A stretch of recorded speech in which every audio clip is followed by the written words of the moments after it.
So here we have the Ford Galaxy Titanium X on a 14 plate. We'll show you around the outside of the car first of all, and then we'll hop in and run through some controls on the inside.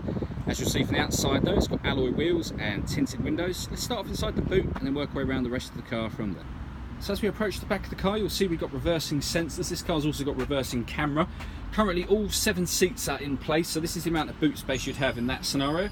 Let me show what it's like when these 2 rear ones are folded down. As you can see, with them folded down, you get a huge amount of boot space. Those 3 what would be middle seats, or back seats at the moment, will also fold down to give you even more space should you need it.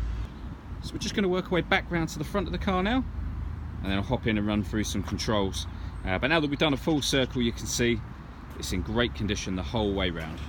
Just before I climb in, I think it's well worth seeing the interior from this exterior point of view. As you can see, you get full leather seats.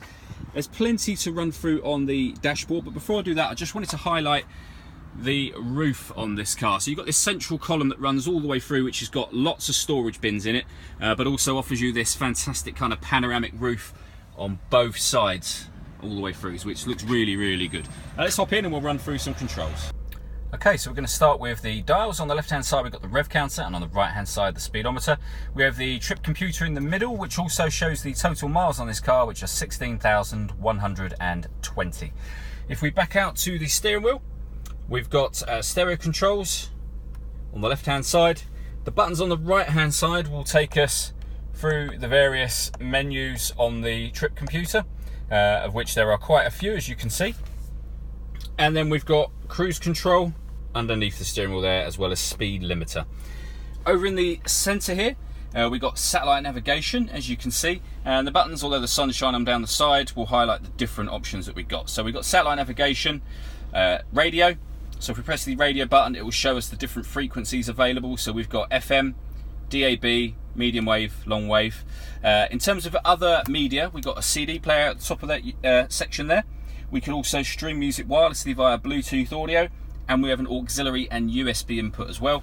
And up on this screen will also appear the reversing camera for the car. Beneath that, we've got the climate control, so you can adjust the temperature independently on the right and left hand sides of the car here. You can turn the fan speed up and down from this section, and then press that button to turn the air conditioning on or off again. And then we've got a little cubby hole section underneath there that has a 12-volt charging socket underneath it. That cap just pop back on there.